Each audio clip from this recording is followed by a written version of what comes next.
Hello, everyone. I'm Jennifer with the Bangor Public Library, and I'm joined today with Cathy Dionne. She's the Executive Director of the Autism Society of Maine. And I'll let you introduce yourself. Hi, everybody. Like Jennifer said, I am Cathy. I'm with the Autism Society of Maine. The society has been around for 44 years, which is something a lot of people go, wow, that they have been around for a long time. We really started as a grassroots organization. So we were parents that just came together, didn't really understand this whole new realm of autism spectrum disorder. And we needed to talk to each other and find out and figure out things as we went. And now we're 44 years in. We are a statewide agency. I've been with the agency for 23 years. Yeah, I'm trying to think here. Has it been 23 years already? Wow. I also am a parent, and that's how I got involved. I started when my child was diagnosed. Within 6 months of getting his diagnosis, I joined the board of directors, and soon after that, I started working within the office. In the library, helping out with the library of the office. So that's kind of coincidental that we're doing a library thing. And my son now is 26 years old and lives a very productive life. And we are in some difficult times right now. So this is a great opportunity for us to introduce the families to our resources that we do have. So thank you, Jennifer, for inviting me in. Oh, thank you so much for coming. I know we have so much we can learn from you. So I'll just start out by sharing my screen so we can look at your website. So as you can see, there's different tabs: home, about us, resources. We'll start with programs.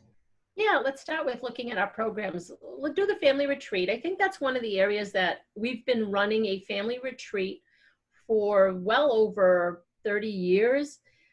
And the retreat, what it started out to be was families really wanted an opportunity to try to get together with other families, but not just their children who are on the spectrum, but their siblings who are also wanting to meet other kids that, you know, had a brother or a sister, and they needed a way to share their stories with somebody else and feel safe.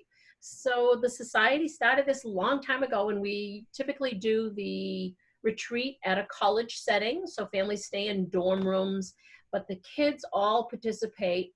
They're all broken up into groups and ages, and the kids will each participate in a, whether it's going to be swimming, rock climbing, craft activities. We have entertainment comes in. And the parents, we try to do something with them. So we try to make it educational first, and then we throw in and sprinkle in all this fun activities that we do. And our popular thing that we've been doing every year really has been around, the parents have been doing the paint classes. I don't know if you've seen the canvas painting where you can join a class. We've been doing that one for about almost five years or so. So now what we're finding is if you click on one of those, Jennifer, they'll bring you to some pictures, and they'll get to actually see pictures from the retreat from last year. Last year was our superhero theme. Every year we have a theme. Kids really like it. They get into it. Of course, this is me and Frank. I was Thor. That's my favorite character. And it really is fun. I enjoy seeing the families. I enjoy seeing how they have all grown, what's happened in the last year. And they themselves are so used to, especially a location. If we keep the location, they're very much used to the location. They know where everything is. Everything's the same, routine based, and it goes really well. So this has been a very popular event for a lot of families. And we have, this year, we're waiting like most agencies. We have no idea if the retreat's going to happen because it's set for the end of July. And it's at St. Joseph's College. So we're kind of in that limbo stage. We don't know yet. So anyway, so that was kind of what the family retreat is. And we always have a guest speaker that comes in. We've had a guest speaker, like people were looking at special needs trusts. So we had somebody come in that talked about what that looks like. We've had speakers come in to talk about the supported decision-making, which is the new process now through the court systems. Instead of applying for full guardianship, they want you to look at supported decision-making. So we had somebody come in, and what does that look like? So we're always trying to have education and then have the fun part with it, and families really truly enjoy that. So the retreat has a small cost for families. We do get a lot of it covered by our fundraising, and we get a lot of it covered by the department. They help pay for that area. But, you know, we still have a small cost because it is rather expensive to do something like this. You're talking, you know, you got to pay all the respite providers because respite people are who's with the children. So we want to make sure that they are qualified and can handle all aspects of autism. So we have some individuals that are completely nonverbal to the higher functioning ones that come. And it really is a weekend where everybody does understand everybody and nobody is judgmental. Nobody is, you know, if somebody's having a difficult time, they're so supportive of that family. So it's a great weekend. It is only once a year though. I wish we could do more, but it takes a lot of logistics to pull it together because you're talking about, you know, kids out of their element, sleeping in a different area. And, but it's been, I've had great respite providers for the last probably 15 years. I've had almost the same respite. They love this weekend. They love to come. So yeah, it's been a great experiment. So it looks like a lot of fun. Yeah, it kind of is. So then if you look at back to our programs again, I think the summer camps would be the next thing that we could look at. You know, the summer camps was something that one of our board members, her name was Linda Mazzola. She was the founder of our agency. And her and I kind of thought, wouldn't it be nice if our children had a place that they could go to a summer camp and they could feel like every other child feels like, but have it tailored to what their needs are, because their needs are different. Group settings, large group settings, that's really difficult for them. So we said, let's do this. And this is actually how the walk became the walk, is we needed to fund the summer camp. So we decided to do the Walk for Autism, and the summer camp was born. So the unique part about the summer camp is we actually went to the University of Farmington and met with the psychology department there. We had tried both sides, the education side and the psychology.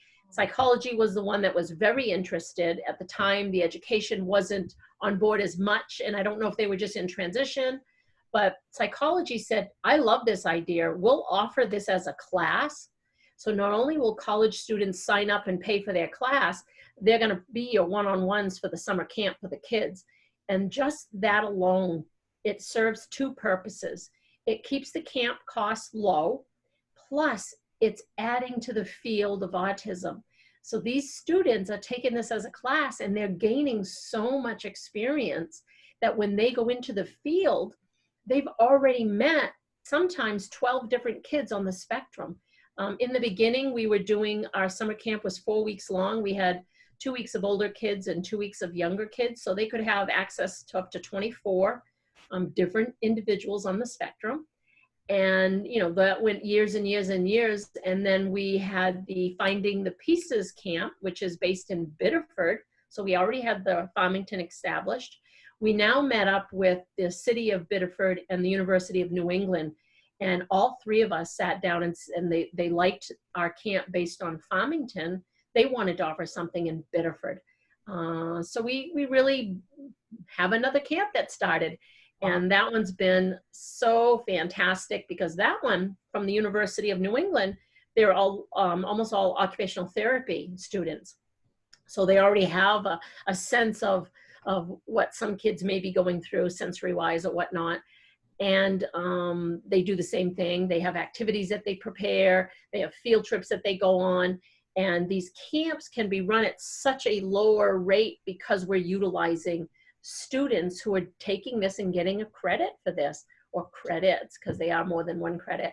And it's just been the most fantastic thing that we've ever done.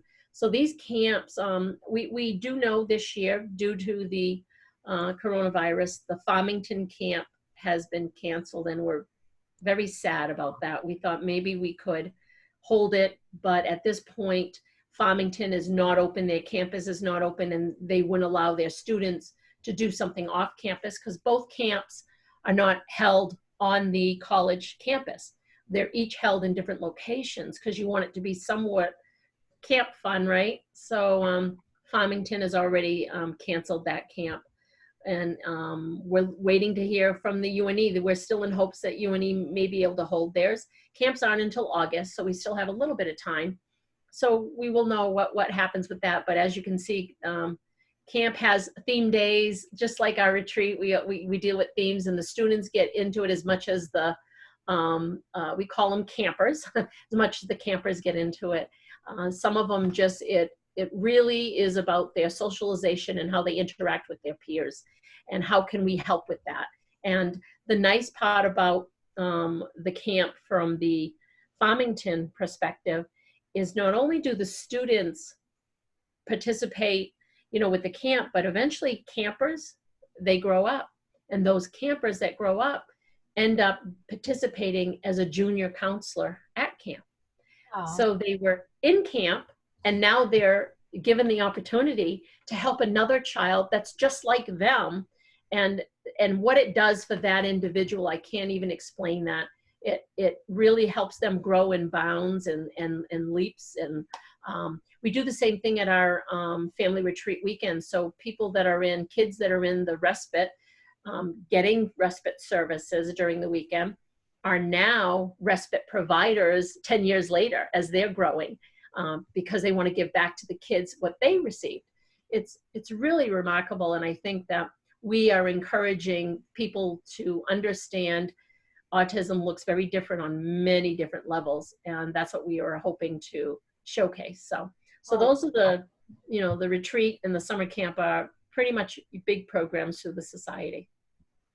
It looks like great opportunities for anybody involved. Yeah, and then you want to go back to About Us, and then we'll look at the teen social group. So the teen social group is another area where we felt the need. We were having families call us and say, geez, you know, my teen just wants to be with teens that are like them. So it's something that's more monthly than it is like the retreats once a year, the summer camps once a year. So the teen social group is every month. We meet in the Winthrop office on a Friday once a month. So we're trying to expand this, and it looks like next year we're going to be expanding into the Freiburg area. So if we can get teens to come together once a month, they do craft activities, they talk about what's going on in their world, they talk about their favorite things, and most of them, their interests can be somewhat similar. So it's really neat for them to be able to talk about what they really like without people going like, okay, enough about, you know, Pokemon. I want to talk about something else, or Legos. And again, this group is a group of teenagers, and our group that we have right now in Winthrop really has a majority of females, which is interesting. We are expanding to a second group, like I said, in the Freiburg area or South Paris. I'm sorry if it's one of those two areas. And we'd love to expand even more. I'd love to get a group up in the Bangor region. So we have a criteria that we'd like them to meet. It's different than what most people would assume, because this group is all about being able to communicate with their peers. So these individuals, they got to be 11 to 18 years old. They gotta, we ask them not to bring any devices with them to the group, because we want that communication to be a verbal communication. There are other groups out there that deal with individuals that are using augmentative devices, and they want to just get together using an augmentative device. Mm-hmm. So there's other options that are available. In this setting, though, it would be, that's one of the criteria. So we do enjoy them coming in, and they love seeing each other, and the parents report back to us, because as they're meeting as teens, the parents are in another room and they're having their own little meeting, which I think is another great opportunity for families to say, hey, well, you know, have you noticed this? Or anybody have any, you know, comments about this? And I usually facilitate that, and I can push things along so we can talk about topics that families, I think, need to talk about. So like a lot of these teens, they're getting ready for that transition period. So we talk a little bit about, all right, so, you know, he's 15 right now, and have you started to think about what your transition is going to look like? And I think some of them don't really understand transition. And so we talk about that. So yeah, so I think the teen group is another great area. So yes, that would be amazing to go in Bangor. Yeah, it would be great. And I think we could all, you know, utilize a teen group in many different areas. Yeah. And we don't have, it doesn't have to be rocket science neither. It has to be consistent. That's one of the things. Same day, same time, have a snack, so we always look at, we have gluten-free kids, so I always make sure there's something for the gluten-free teens there. And then just be creative and have an activity that they can do. Now, I do have a staff person, and she's really good. Tara is the one that leads this group along with her assistant, Morgan. And basically, she's really good at finding a craft that fits teens, because you don't want babyish type of things. You wanted something that they're going to like and enjoy. They did the t-shirts you're seeing. Those were actually, they made their own drawings, and then they printed them on these t-shirts. It was done with like wax paper and crayons. So it's their own design. It's what they wanted to do. And I thought it was just such a neat little thing. And we had to provide shirts, but they provided all their own graphics by what they drew. So it's really kind of neat. Yeah, nice. And if you go back to About Us, we can look at the Information Specialist program under our programs. The bottom, yeah. So I just wanted to briefly touch base on our program that we run. It's called the Autism Information Specialist Program. This is how the society can be all over the state, because it's such a big state, and we are only 4 people in our office. Some people don't realize that, but there's 3 full-timers and 1 part-time. And the Information Specialist Program started out as families, parents, who already kind of understood what was in their area. They might have lived in Fort Kent, maybe they lived in Machias, and we asked them, if we gave you a little more training, would you meet with other parents and help guide them, whether it's around special education, whether it's around what's happening in my area, who do you have for a case manager, or different programs that are out there. And so we provide them with a little bit of training. It's a 2-day training. And then from there, we then authorize individuals to meet with other families. Everything comes through our office. So if a family calls me and says, geez, I'm a new family, and I just got my son diagnosed, and I'm looking for what's in my area. Well, I don't know what's in Machias. I don't live there.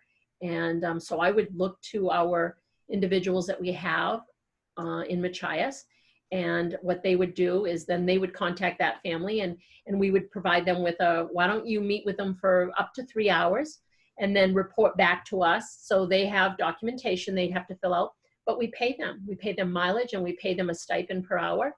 And from that point on, they have done everything from manning a table at an event just so we can be there, to doing this is a Kits for Kids that you're seeing. So it's a program that we go in and we teach kids in a classroom. It's all about inclusion, and everybody has differences. And how do we look at those differences? So the kids do activities, they do a sensory activity, they do these little puzzle pieces within everything fits together. And it doesn't matter how different we are, we all fit together. It's a wonderful program that we bring all the supplies. So it takes maybe a half an hour in the classroom, but it's another way for us to reach more broadly in other individuals that aren't on the spectrum, that can help understand who their classmate is and their differences that they all have. So the information specialist has been running for many years. We do law enforcement piece. We do, we'll attend an IEP with a parent if they're feeling that they just need somebody else there that could help take notes. We meet with them in person. We'll meet with them in their local town where they're having coffee somewhere. We will do workshops, we'll do presentations. So it's pretty wide around, and we do a lot of phone support. We do a lot of email support. We also supply them with a ton of information or resources that they probably didn't have. And the one thing I have to say about the program is we meet the parents at where they are. So some of them are in denial. Some of them are struggling. So we always try to meet them where they are. Oh, that's wonderful. So, yeah. So now we can look at resources if you want, or no, the calendar. We didn't do the calendar of events, which I think is a great one. So under the calendar of events, this is really good for families because anybody can submit something on our calendar. Now, this one is our April one, and again, we've been bombarded with things, and Sue's trying to update that today. So if you click on any one day, so click on, why don't you click on the 15th, the transition to adulthood, down below. Oh. Yeah. There you go. So this one's being done by Maine Parent Federation, and I work closely with Carrie. She's the executive director. So they're doing this transition to adulthood webinar. So this was a great way for families, because they're like going, oh, how can I do this, or what can I do? So they're going to do this webinar. So you would sign up here. We put a lot of these things on our calendar because we want families not to be searching high and low all over the place. We want to have a one-stop shop. So the agencies need to submit things, because sometimes people say, how come this isn't on your calendar? Well, I don't go out and look for everything because we're way too busy to do that. So we ask parents and other agencies, if you want something on our calendar, just send us the flyer, the brochure, anything that gives us all the information we need, which is when, where, a description, and how they can register. So you can see that there's a lot going on the calendar, and it's gonna, this week Sue's working on it because there was so much happening in the next 2 weeks. She just said it this morning. She says, I got to get everything back up on the calendar. It takes a lot, and you have to have somebody doing it. So I think it's another great resource for families. Yes, that's wonderful. I didn't know there were support groups online right now. That's yes, we have a lot of support groups, which I believe is underneath your resource page if you wanted to go right down to support groups. Yeah. And if you click on that, so this is the other thing that we keep track of. We get notices all the time. I've started a new support group. Would you put it on your site so people can find us? And absolutely, this is something that we do lots of. Like, look at the first one. It's the Southern Maine Support Group for Adults with Asperger's and Autism. And yes, we still have a lot of individuals that are using the terminology Asperger's, and we certainly don't want to take that away from anybody. So you notice that they're doing it by Zoom, and we love that because these are adults now who need a place where they can still meet, might not be in person, but they can do Zoom, and you will see all the other support groups that are out there. It is a nice way for us to keep track of things, and yeah, we will be updating this because I'm sure there's going to be more support groups that might be popping up because of what we're facing right now. But it is a nice way for you to come and look. And then there's links there so you can directly connect with people or the agencies. So nice. And then let's see. Resources library. Go to the ASM library. So this is a great resource. You guys, you know, obviously are a library. The thing with the Society's library, we have been collecting literature. I mean, I started with the agency 23 years ago. Their library was, I think it was like a bookcase, 3 shelves that were full. And that was 23 years ago. Since I've been there, we now have well over 900 pieces of literature, book on tapes. We do have VSH tapes, sorry, but some people still have the old-fashioned way. And we've now started, we have a lot of DVDs, and we also have a whole collection that we're starting book on tapes, so you can listen to something in your car while you're, you know, traveling. And a lot of our families travel 2 hours, 3 hours just to get to places. So it's a great way for them still to get the information they're looking for. And as you look at the thing, it gives you, usually it gives you a picture. If it doesn't give you a picture, then it's either hasn't been uploaded yet or whatnot, but you can search by media, by title, by author. Gives you a little description, and then you just have to, I believe there's a link that says, you know, email me or your request, so you can make the request. Yeah, so if you hit the email, the library at asmonline.org, automatically an email opens up, and you just have to put in the book that you're looking for. It tells you to just add your name, your address, and your number, and whatever the title is of the book that you're looking for. That you wanted to have borrowed. The way our library works, it's pretty unique. So you make the request. We allow you to have 2 books for up to 2 weeks. We've extended that because of this whole coronavirus. We think families might need a little longer. So we've extended it. There's no time frame where we'll send you a letter if it's overdue, just suggesting that, oh, just by the way, you have books. We will mail you this material, but the unique part is we're also going to put postage for you to mail it back to us, because we know going to a post office, waiting in a line to pay for a book to send back, put it in the packaging. So we have a very unique system where you get the book, and there's instructions on the inside with the return postage connected to it that will say, you know, cut open the, you know, the front package label, flip it over. When you flip it over, it's the ASM's address. And you just tape it back, put the book back in the package, and you have your postage, and you can put it in any blue box. So it really is helpful for a lot of families. We just want our books back. We've invested a lot of money in these books, and we want them back. So yes, we feel the same way. But what a great service, especially for people stuck at home. yeah, and when you live in a rural part of, you know, Maine, you know, you might not live close enough to something or a post office to get in there. And if you have a 3-year-old in a post office is difficult. So we want to make it as simple as we can. And and we're always looking for people who want other library books. We get a lot of requests saying, hey, do you have this book? And we have a list that we have, and we have a budget. So we'll look and say, okay, we need to order this book or this book. So we try to adhere to what people are asking for. And really, I think the library, and I don't know if you find this, but I think the library is being underutilized. And, you know, we've gone to a digital age, and we are ourselves struggling with the digital age. So one of the things that we started to do, and we were talking about this, was maybe you want to just show them our YouTube page. We started to take our children's books that just talk about, you know, kids who have autism. And what we started to do is read them and post them as stories. So if you want to look at the, you can just pull one open, whichever one, you can just pick whatever you want to do.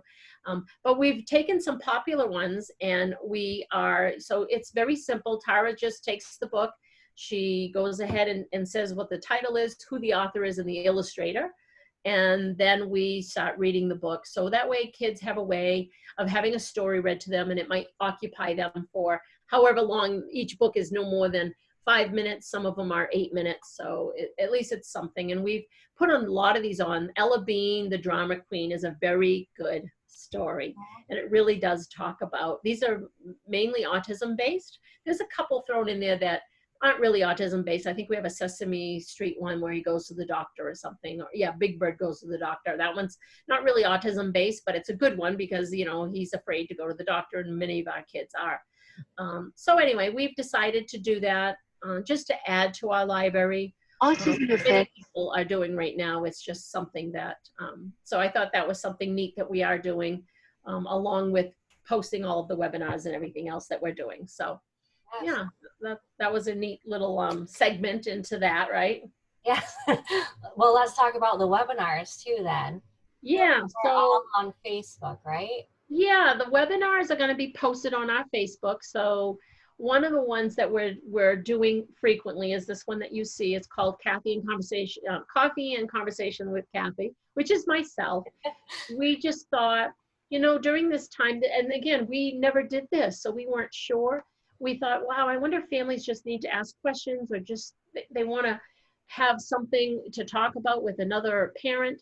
So we decided to do, we did the coffee and conversation, and it was just me, the first one. And then after the first one, I was like, you know, what'd be neat is to have a guest, somebody else than just me, you know. So we started having special guests, and we've posted these. And last week I had Dr. Nancy Ponzetti-Dyer, who is a retired child psychologist.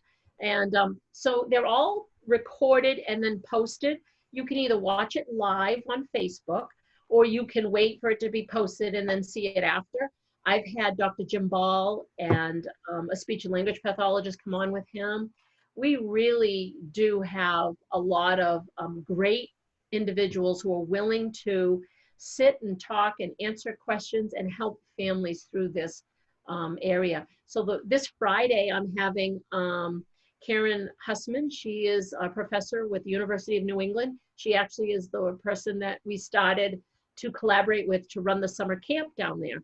So she's occupational therapy, and she's going to be talking about things parents can do in their own homes during these times, and how if they do have OT that they're usually getting, here are some things, or you know, if they need this, or you can do this activity or that activity, which is really beneficial because we really want our kids to still maintain what they're supposed to be getting. But now you can do it in a home environment, and families have been thrown into this web of being teachers, being therapists, being, you know, not only their parents, but they now have to do all this other things. So we're trying to help out as much as we can. So this Friday is going to be really exciting for us to have Karen come on and talk about that. So if you can join us, they're always at 2 o'clock every Friday. There's always a special guest next Friday, which is the 24th. That one is going to be me and the executive director for Maine Parent Federation, Carrie Woodcock, and we're going to talk about, you know, this new generation that we're in with everything going online, and how we are trying to help families and trying to help them see that, oh, have you heard that there's this out? So it's really going to be informational about a lot of different things that are happening. So we are being thrown into an environment that we're not used to. So yeah. Oh, wonderful. Well, that was a lot of great information. Lots of stuff I think a lot of people will find helpful. Maybe we could touch on where did you go? The family information page for the COVID-19. Yes. There's a lot of resources here for, like we looked at the support groups, calendar, YouTube, and then. So what we did with this page was, the minute that everything started to be shut down, our thought immediately, obviously being the society, goes to the families, where we know, for me, the number one concern was all these families had their routine removed. And when we think about autism and we think about the routines of these children, it's a heightened process for us families, myself included. You know, like I said, I do have an adult son, and you know, his program is still open. It's considered an essential program, so he's not in a public school setting because he's 26, but it was still made us nervous enough that we pulled him from his program, and we've had him home now. This is his second week. We will let him go back to program, but I just thought, well, if we could lower his, you know, access to other people, that I just can't even imagine families who have received the news now that school is closed until September. So that means your summer programming, that means a lot of things. And that's a long extended period. And we knew we needed to have something where families had ideas, where families could look at, you know, how do I educate my child? I'm not a teacher. So when we look at, you know, this is the parent information. So we separated it by educational activities, parent information, and then we also have craft activities. So we're taking things from the professionals, because I don't know about academics. You know, I know about my child. So we wanted to make sure that parents had access to some of the professional things that are being done out there. So we put them on our website. Some people have done social stories around the coronavirus. We have a couple of those actually on our site. And I think it depends on the level of the child, which one you look at. So this one is done by Carol Gray. I love Carol Gray. Everything she does is awesome. And so we've utilized many different professionals who are doing things, and tried to, again, it's a one-stop shop. We've tried to divide it into what you might be looking for.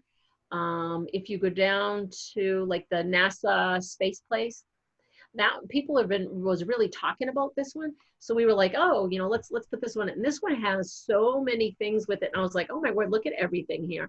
Yeah. And I actually did one myself, and it was really interesting. So if, like, say, what is a meteor shower? It's educational.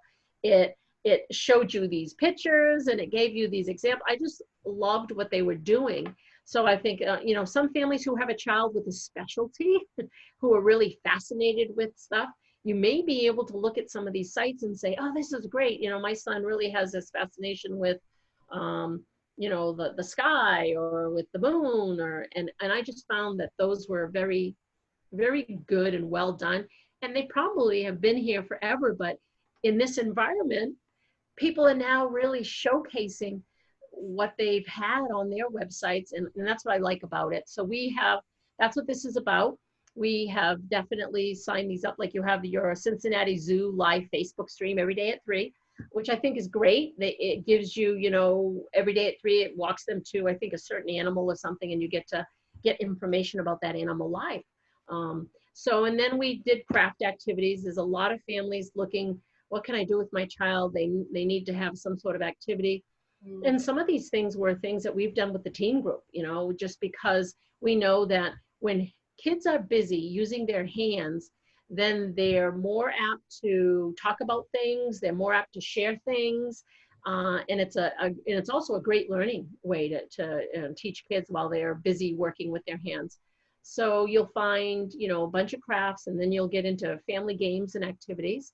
So there's a lot of things that we're finding that we're putting up underneath here. And you can see a lot of these on YouTube. YouTube is a wealth of these things. And we like to, the would you rather questions you're clicking on, our teens do this almost every month, and they love would you rather questions.